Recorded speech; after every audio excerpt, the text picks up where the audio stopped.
Dr. Nimi. We're going to start with the niggin, right? Yes, yes, I was, and I didn't realize I was going to be following the Platt brothers. That- you Um, never know when you come to our Psalms class what will happen. Huh? right, right. I thought that we would start with a little good, and then maybe at the end of the lesson bring it back with some text. Just to acknowledge that as we're doing this Psalm project in our class, at the beginning of the class, I think we mentioned that there is somebody else who is doing his own kind of Psalm project, Shir Yaakov Fight. And so he's been doing, composing a little melody from a verse of each Psalm, I think pretty much every day. That's his goal every day. So I think he's already up in the 30s at this point. And so I thought, what a wonderful thing as we're going to be getting into Psalm 4 to share with you all a little melody that he wrote for one of the verses in Psalm 4, which at the end of the lesson we'll have already read, so we'll be able to come back with that. So this is the Nigun. Ay ay ambararai ambararai dai dai dai dai dai dai dai dai dai ay dai dai dai dai dai dai ay ay ambararai dai dai dai dai dai dai dai dai dai Hi dai dai dai dai dai dai. You keep. Hi dai dai dai dai dai dai dai. Hi dai dai dai dai dai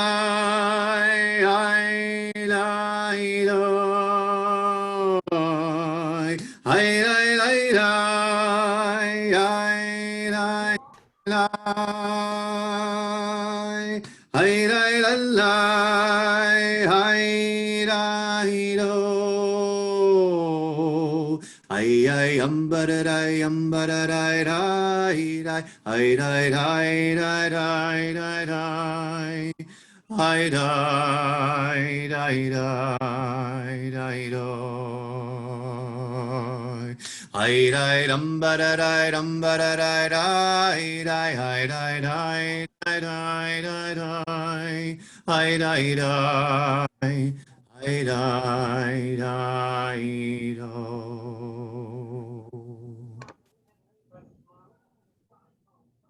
Beautiful. Thank you so much for that.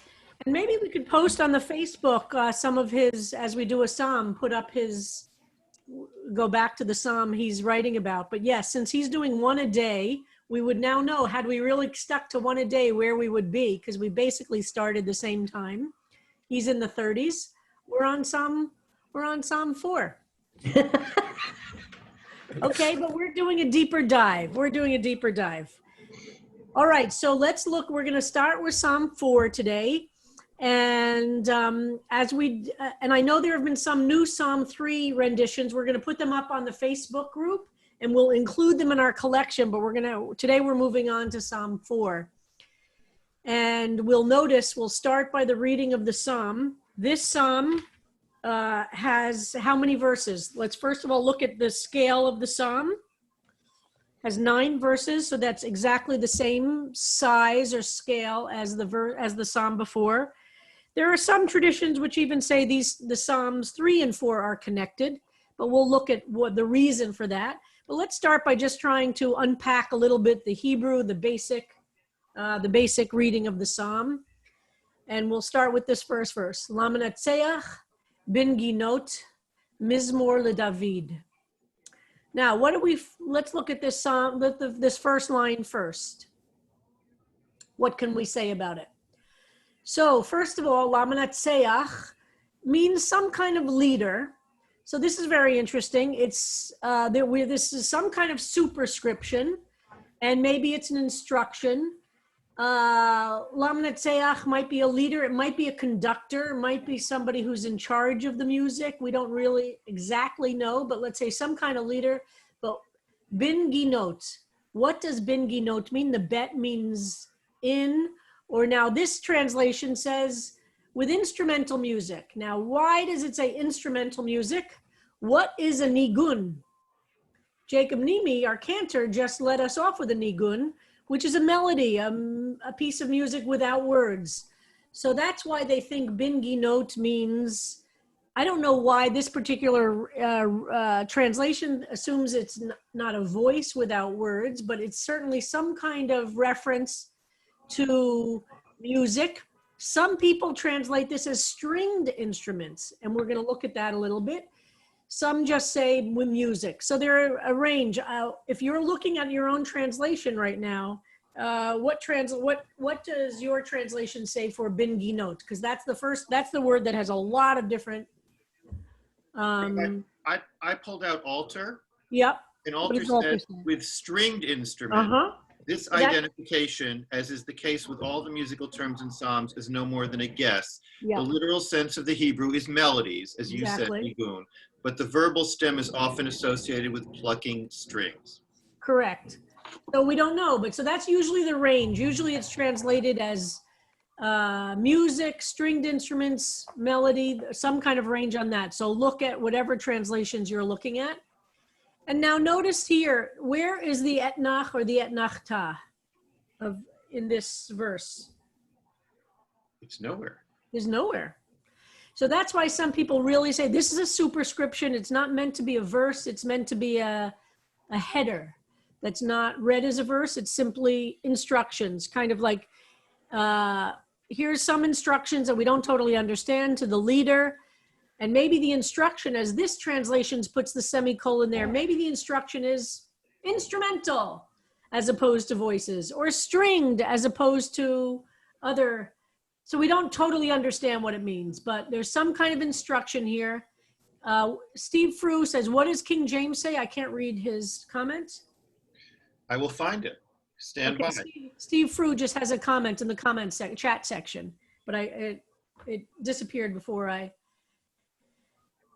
So there's some kind of instruction, bin ginot mizmor le David, and remember David probably pronounced more like Dawad or Dawid or Dawad. We don't really know, but unlikely the vav there was a v. So now I have to say, I don't know if Regina Linder's on. I will never read a Psalm of David without thinking of the COVID as David as COVID. It's beautiful. Okay, line 2.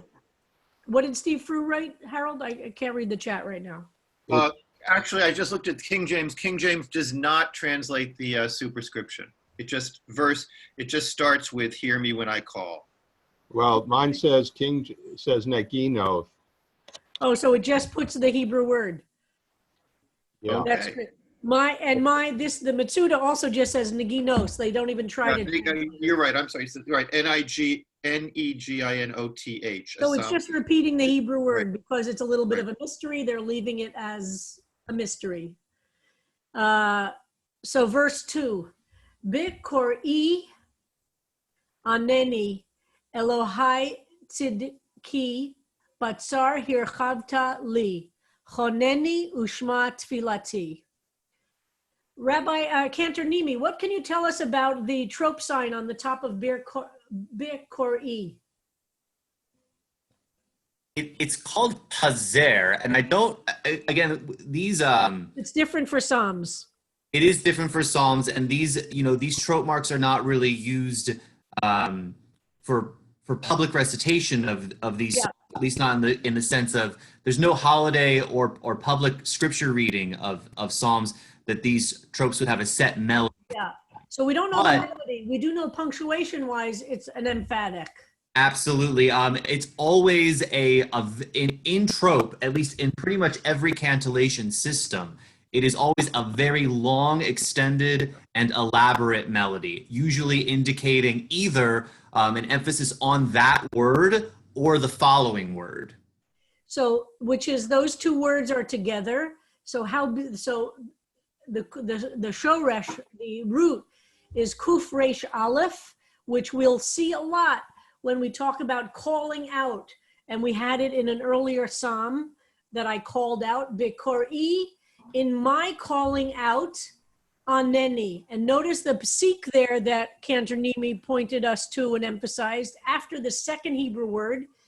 So literally we would translate this, in my calling out, answer me.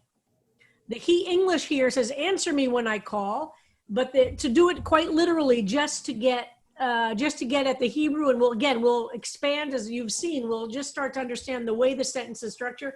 In my calling out, answer me.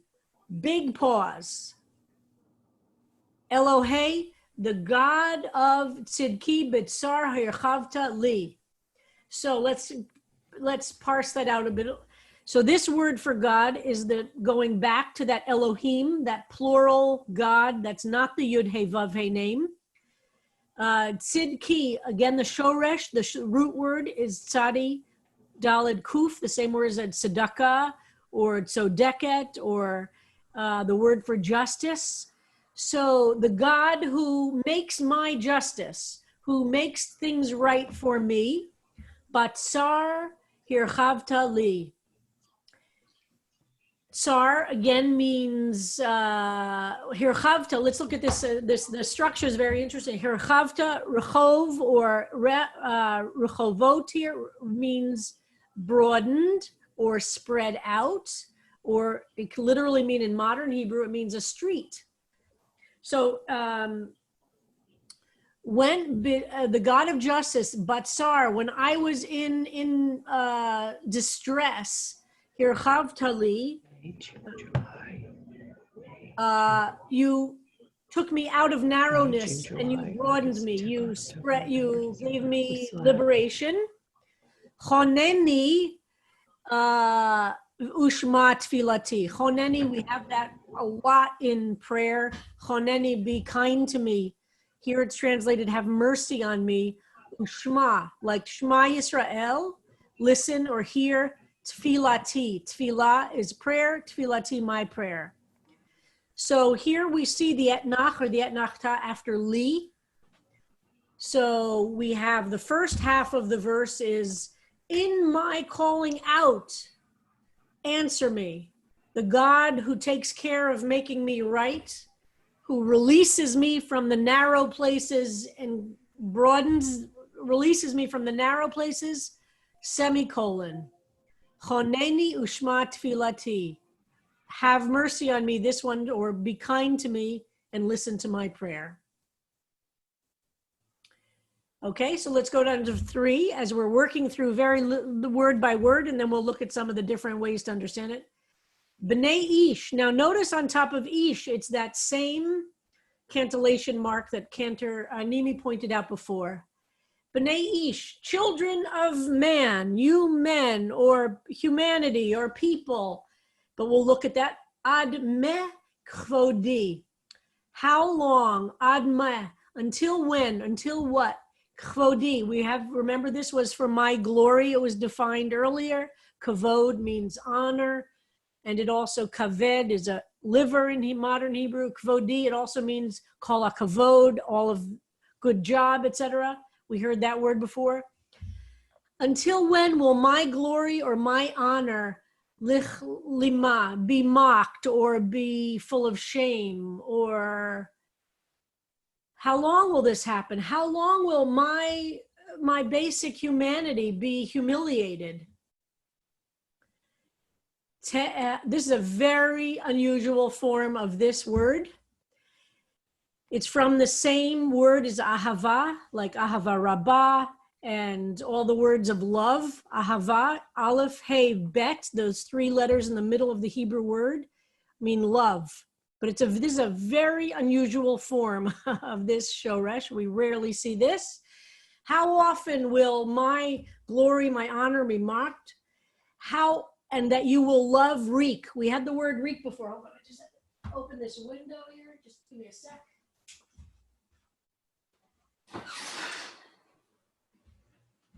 My apartment building still has heat coming in. I think it's till May 1st, and it gets so warm.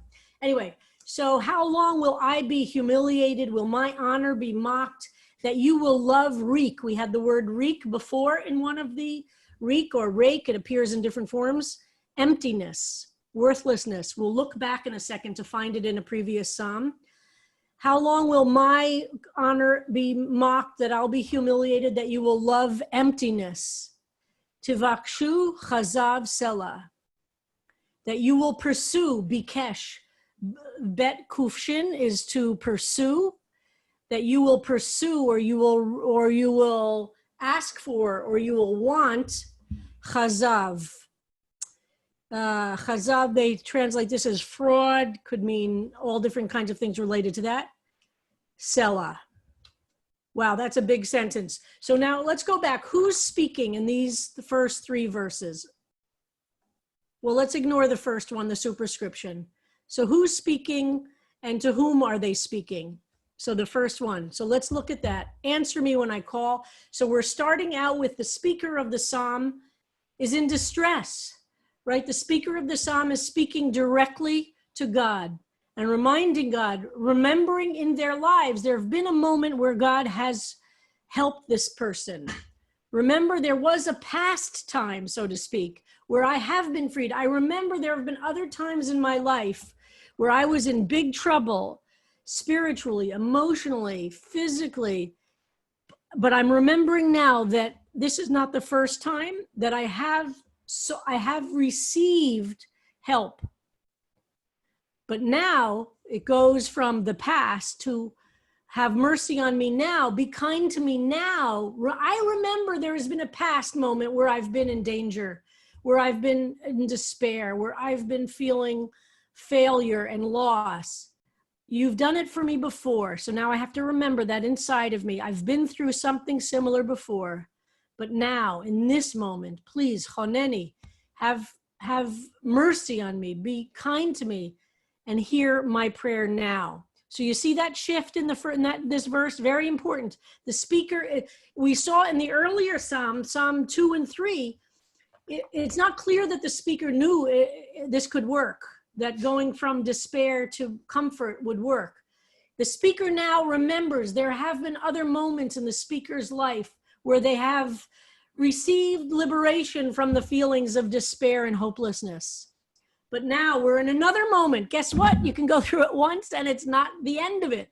Life is not one big, okay, we have a terrible thing happen at one time. We recover from it.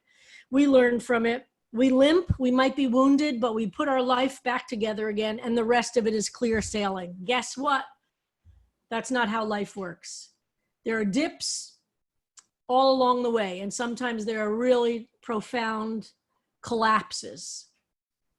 The speaker goes on, the same speaker, B'nai Ish. Now, the second verse, the speaker is speaking directly to God, directly to the Holy One, directly to the one who has brought the speaker comfort before. But now in Psalm 3, the speaker is speaking to whom? To other people, to the source of what they experience, of their humiliation or failure. So to those of you who are out to destroy me, how long is this going to go on? How long will you continue to love emptiness? And will you lie? Will you surround me with falsehoods? Will you create a sense of vanity? And then Selah, again, we don't know how to read Selah. Is this a musical notation? We know that, is this the speaker?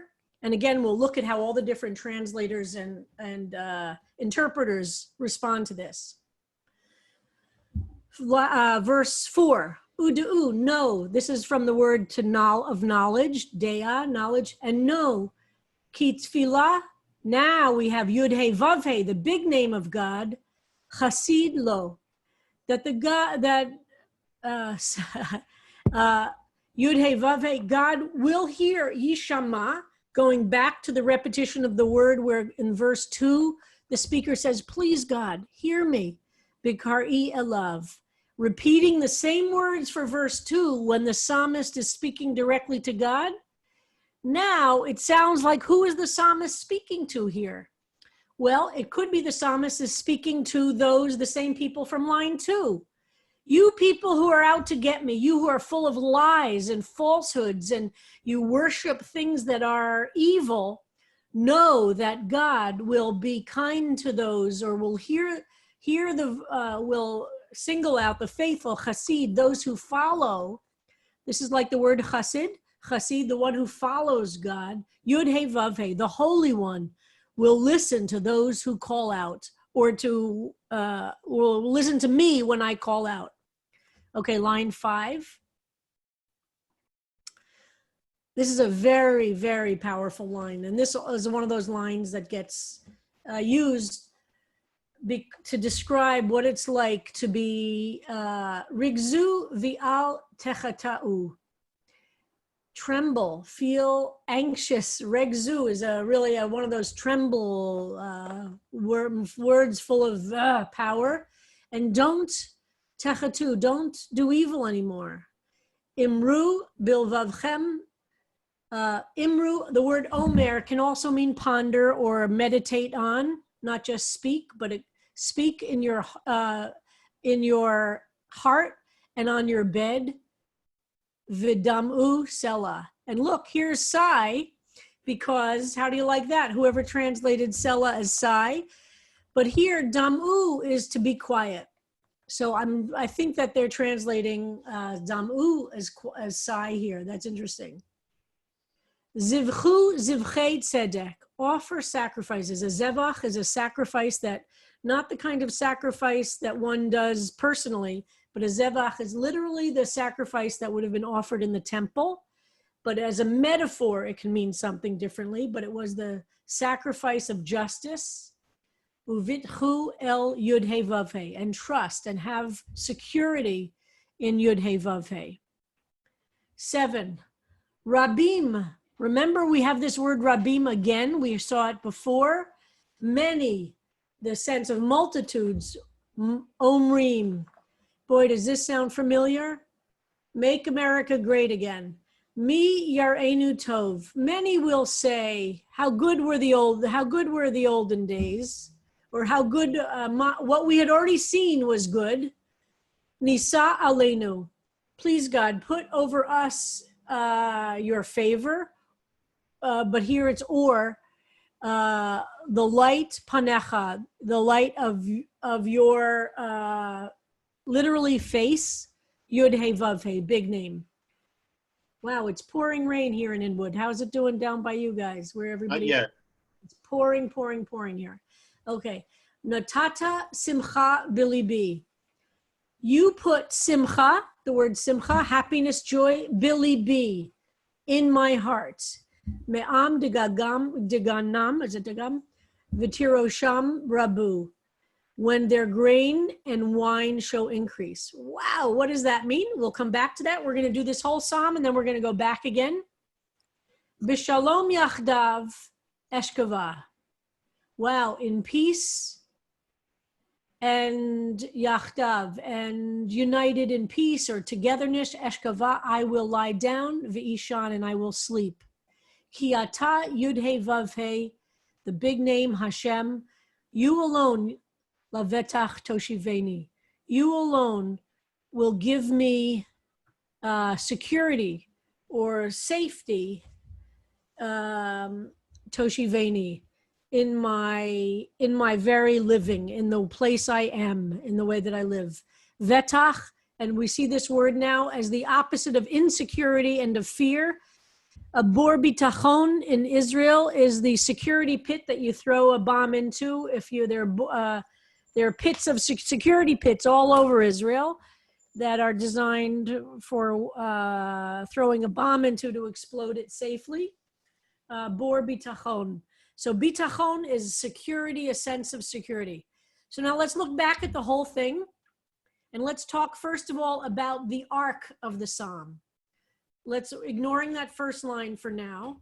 Hold on, the door is banging with all the rain. I've got my sock, Harold, to keep the door from banging. Okay, so we start out with the speaker. Who are they speaking to? They're speaking directly to God, not about God. They're speaking directly to God, which indicates some deep sense of connection because they have experienced some point in their life this sense of consolation, and now something else is happening, the next disaster or the next crisis. And then the speaker in verses 3, 4, and 5 are speaking to whom? The people who are liars. You can see what they're doing, all the descriptions of all the the ones who are creating the problem, so to speak. Line 5 is also speaking to them, but now the speaker is giving advice, I think, to those. And then look at line 6. So 6 is kind of the wisdom that this speaker has giving to others. And this now turns a little bit into the wisdom kind of literature, right? But the speaker is saying, wow, I now understand where security will really come from, where security and simcha will come from. And of course, grain and wine increasing. Why is that used as the imagery here? It means there's peace. It means there's economy. It means people can farm. You can only farm if there's no war and there's no drought and there's no chaos. And wine and grain are the basic needs. So the sense of security, and then we have the word peace. So in these last lines, look what we see. We have the words for happiness, simcha, shalom, peace, and bitachon or betach of security. So the words themselves, and again, we have the imagery that you remember from an earlier psalm, for we see what it means to be able to lie down and sleep as a sign of being at peace. Okay, let me stop there since I've done a quick overview of the whole psalm to open it up for questions or comments. Should I take the psalm down or leave it up, Rabbi? Well, will people need it to look at, or do they want to make, I have a psalm in front of me. I don't know if people need it. All right, I'm going to take it down so we can see one another for now. Great. All right, Jeffrey Weiss has his hand up. Unmute yourself, Jeffrey. Okay. Well, I had several reactions to this psalm. The first reaction I had was when the author was talking about the enemies, I was thinking of Donald Trump. Yep. And the other question I have is that this is something I guess I experienced a lot in my life, that you pray to God, how many people are going to mock you, but these people I find could be sociopaths. They'll never change. And that's a conflict I'm having. Like, you pray to God, like, to stop it, and then they never change. So it's kind of conflicting for me to do. Yeah. I think one of the things you find in the Psalms is that we might have to live with the reality that we can't always affect the external. Mm-hmm. And therefore, what do we do about us? Sarah Siegel. Hi. I'm thinking that when I read this. Sarah, are those little animals on your sweater? On your sweater? No, they're just little big buttons. Oh, I thought it was okay, go ahead. We all need visual stimulation. I understand. No, when I read this psalm on my own, I was like, okay, not going to be able to write anything on this one. This really just doesn't do it for me. I was slightly intrigued by the wine and grain part, but mostly not. And so that's the point of coming to this class. Mm-hmm. I just feel like I'm so glad to go line by line through it and hear your help with it. Because I got a couple things out of it. Oh, I'm having so much trouble sleeping lately. Wow, I could channel that into this, my revision of this psalm. I just love that. And there was something else that I forgot, so I'll stop there. Thank you. If you remember, come back. Benjamin Safran. Benjamin, are you there? Yes, good morning. Rabbi, I wonder if you'd care to comment on the structure of phrases 5, 6, and 7, where there's no et nachta, and there doesn't seem to be a parallelism. It's true. I don't think those are verses that don't seem to have the parallelism. Is there any reason for that, or it's just? I don't know. I'd have to do a little bit more research, but it seems like that it's not in every grammatical or poetic rule has exceptions. Mm-hmm. So I'm not sure, but I'll think about that a little bit more, because you're absolutely right. Saul Zalkin. So in my translation on verse 8, yes, the speaker seems to be saying, you put gladness in my heart, which is greater than their gladness when they have a great harvest season. Mm-hmm. So you're right, because of the prefix mem, it's a contrast, and I think you're right. And I think what they're that's a good point, Saul, and I think that could be read as saying, that's how big my joy is. Uh-huh. When there's a great, it's so big that even when things are at the best, which is when grain and wine exist in abundance, my joy is even bigger than that. Right, bigger than that. But I think you're right. I accept that as a correction. Yep. Rabbi, if I can interject here, this is one of the places where Alter has an interesting note, because the text, the transmission of the text is so fragile that one manuscript copied by hand by someone else who might have misunderstood it. He said, he translates this line, from the time their grain and their drink did abound. Although the flourishing of crops is understandably a cause for joy in an agricultural society, it must be said that the syntactic link between the initial clause and this one is obscure, and one suspects the text has been damaged. Among the difficulties are the odd temporal indication in from the time, and the third person plural references their grain and their drink when you don't know exactly who this is referring to. In rabbinical school, we used to call this, whenever something was so obscure you really couldn't figure it out, we'd say scribal error, meaning that there's some kind of scribal error in the passage of text. And I totally get that. I still love the fun of trying to figure out what meaning can we draw from it now. But absolutely right. Scribal error is a huge problem when manuscripts, there's no photocopy machines, there's no printing press. Every single edition is hand copied from another copy.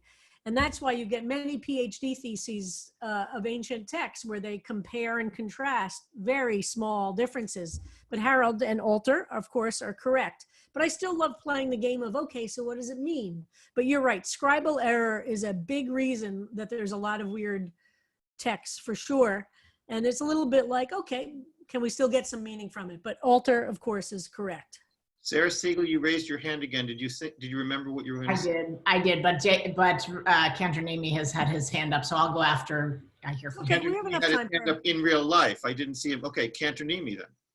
I'm noticing some really strong textual connections between this and Psalm 3. Yes. Particularly in a couple of verses. The last verse with the laying me down to sleep, there's that connection there. But also in verse 2, where it says, Bikori aneni, and there was a verse, I think, in Psalm 3 that said, Koli el Adonai ekra vaya aneni. Verse 5 in Psalm 3. Absolutely.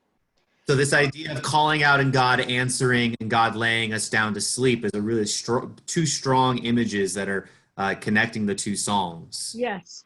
There is, I think I remember somewhere referenced, it might have been in the Talmud, I'm going to look it up, where it says some people actually interpret these two psalms as being connected because of that. And let me see if I can find that I'll find where I've read that in the past. I'll find that for Monday. Gail Winter. Other comments or questions? Gail Winter, unmute yourself. Gail Winter, are you here? Yeah, I'm here. Thank you. This really spoke to me, this psalm, because it feels like it offers a path for those who have not found the way, that it gives some hope to those that can believe. So I saw that arc in that way. Very interesting. Beautiful, Gail. Thank you. Marcia Melnick.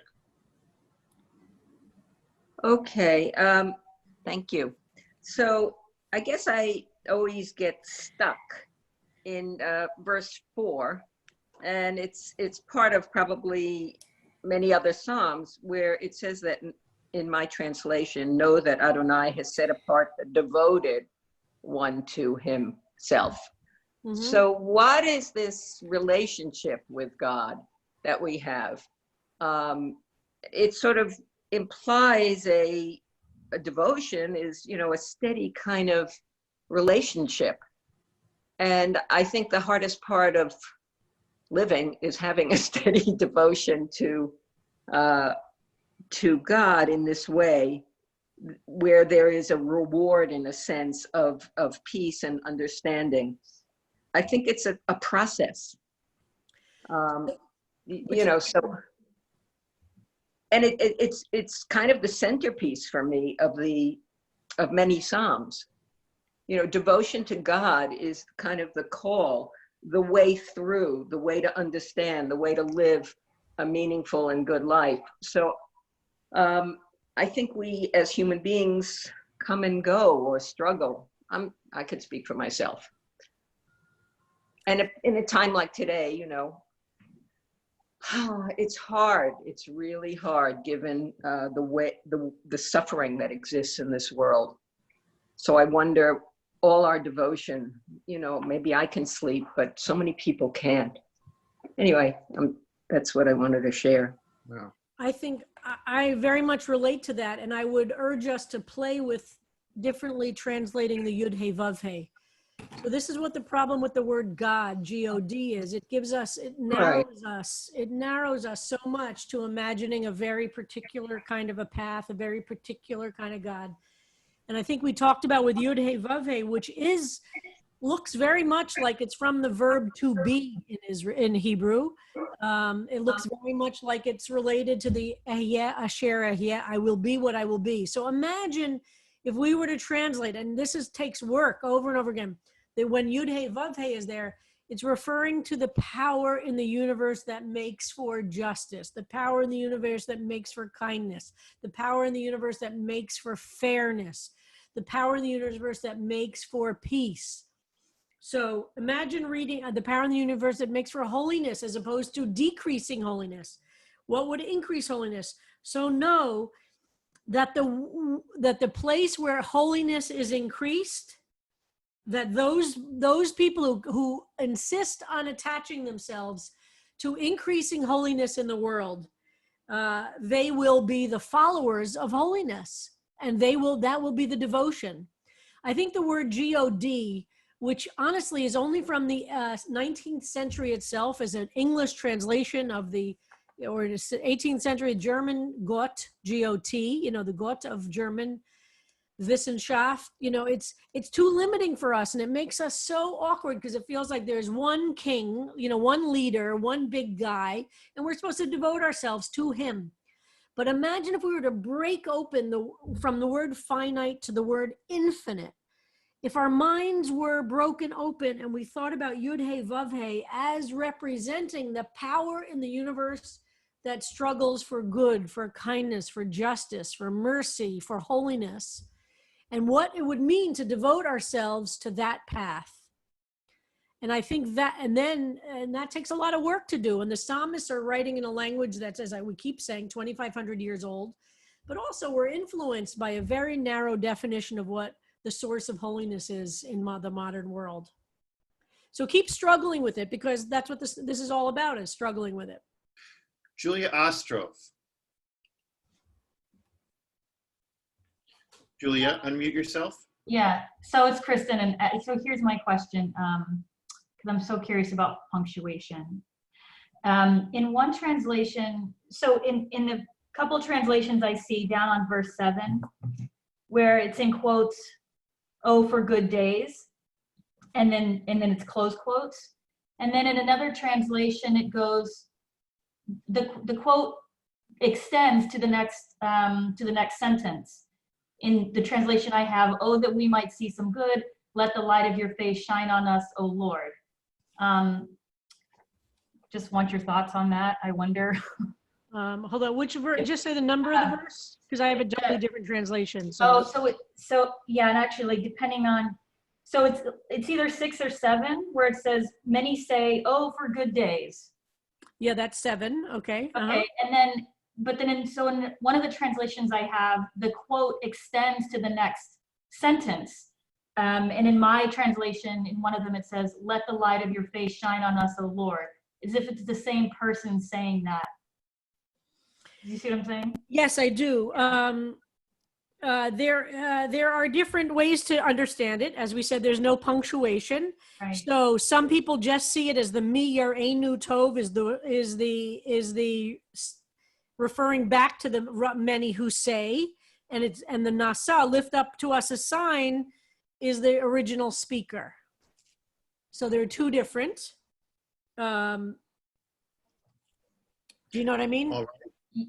So we'll look, and again, I want you to be troubled by these discrepancies and these complicated translation problems. And then on Monday, we're going to start to look at the professional translators, so to speak, to see how you need to be troubled by the problematics of the Psalm to really start to appreciate how other people who have struggled with it resolve it, whether it's Fisher with the Buddhism. George Mitchell, by the way, has a translation of this particular Psalm, or the little George, where's his book? He has a translation. We're going to look at that, totally wildly different. And we're going to, because these are exactly that's why I like doing it this way. So you're troubled by pieces of it, and then we'll start to see how different people work with it and resolve it. We have a lot of hands, but I think maybe Megan, Kossi, and then Dean, and then we'll sing out, and we'll leave some of them for the next time. Yeah, let's hold on to those questions for next time, though. Megan. Hi, thank you. You can hear me, right? Yes. Yes. Okay, sorry if you already explained this. So my translation in verse 9, it says, in peaceful unity, I lay down and sleep. Who is the unity referring to? The speaker and God specifically, or is it left open to interpretation? It's open to interpretation. I would say b'shalom yachdav and peaceful unity. That's actually kind of nice. Kind of peaceful togetherness. It's open to interpretation. I was just wondering if maybe the speaker could be referring to the people who's annoying them, but wow, I don't know. Beautiful. Well, let's see how different people translate it. We'll look on Monday. Keep all these. Noreen. Dean. Unmute yourself. You have to unmute yourself. Sorry. I read this as a continuation of 3 also. And I'm aware of, maybe I'm being a literalist, but I read it as David's voice. And I see him as a warrior and as a king. And so that he's offering leadership in the Psalm, in that he also must be tired from seeing the continual patterns of, fraud and so on and so forth. And that I think he calls us to relationship with the infinite. So, so I was just wondering if, in the groupings of the song, if some people do read it as David's song. Yes, definitely. And his older personhood of an older warrior who must be exhausted because he just spent his whole life in battle in the theater of war. I'm going to find, I don't remember where, and I will look it up before Monday, but definitely in Jewish tradition, it's read as David's voice, and it's a continuation of Psalm 3, but I don't remember the citation for that, but I'll look it up. So why don't we call time on this discussion and table it for Monday. No class tomorrow, certainly a lot to read, and we'll go back to Cantor Nimi, and I will put the text up this time, Cantor. Here we go. Hold on. Thank you so much. So we just read this verse today, and we'll use the same nigun. I'll start off with the nigun just to refresh our memories.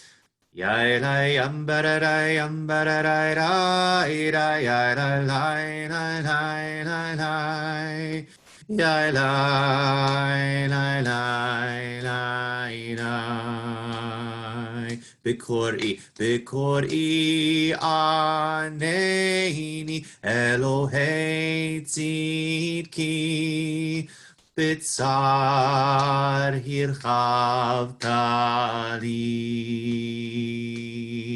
B'kor'i aneni Elohei tzidki b'tzar hirchavta li. Choneni ushma tefilati.